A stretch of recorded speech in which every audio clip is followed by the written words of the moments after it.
Number 1 விசுவாசம், number 2 obedience, கீழ்ப்படிதல். கண்மூடித்தனமா அன்றைக்கு ஆபிரகாம் போய் பலியிடு அப்படிங்கும்போது கீழ்ப்படிந்து போனான். அது அவனுக்கு அழிவை கொண்டு வரும் என்று அது தன்னுடைய அப்படி தகன பலியா கொடுத்துட்டு வீட்டுக்கு வந்தா சாரால் அவளை துவைச்சு தொங்க விட்டுருவான்னு தெரியும். ஆனாலும் என்ன பண்ணாரு? தேவனுக்கு கீழ்ப்படிவதே உத்தமம் என்று செய்ய துணிந்தார்.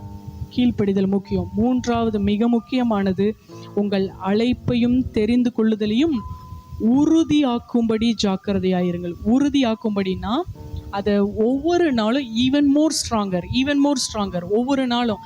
ஃபஸ்ட்டு உங்கள் அழைப்பு இதுவாக இருக்குமோங்கிற கிளாரிட்டி, ஒரு மாதிரி இதுவாக தான் இருக்கும் அப்படின்னு வந்ததுக்கப்புறம் இன்னும் தேவ பிரசன்னத்துக்கு போங்க, இதுதான் அப்படிங்கிற ஒரு சூழல் வரும். இன்னும் தேவ பிரசன்னத்துக்கு போங்க. அதை உறுதியாக்கி கொண்டே இருந்து அடுத்து எவ்வளோ பெரிய சம்மட்டி அதற்கு எதிராக வந்தாலும் அது அசையாமல் நிலைத்திருக்கத்தக்கதான உறுதியை பெற்றுக்கொள்ளுகிற வரைக்கும் அந்த அழைப்பையும் தெரிந்து கொள்ளுதலையும் புதுப்பித்து கொண்டே இருங்கள். ஆமென்.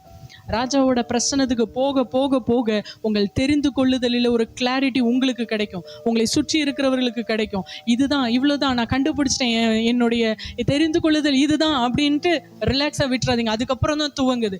ஒவ்வொரு நாளும் அதை ஒரு புதிய துவக்கமாய் பாருங்கள். ஒவ்வொரு நாள் தேவ சமூகத்தில் நிற்கும் போதும், தேவனுக்காக நிற்கும் போதும் அது ஒரு பெரிய ஆனந்த ஸ்லாக்கியமாய் பாருங்கள். இந்த உலகத்தில் யாருக்குமே கிடைக்காத ஒரு ட்ரெஷர் எனக்கு கிடைச்சிருச்சு, நான் எப்படி அதை சந்தோஷமா, எப்படி அதை ஒரு பாதுகாப்பாய் அதை பக்கத்தில் வச்சுட்டு என்னால் தூங்க முடியுமா? அதை பக்கத்தில் வச்சுட்டு, ஏன்னா யாருக்குமே கிடைக்காத ஒரு பெரிய பொக்கிஷம் எனக்கு கிடைச்சது. தெரிந்து கொள்ளுதல் விலையேற பெற்றது. ஆமென்.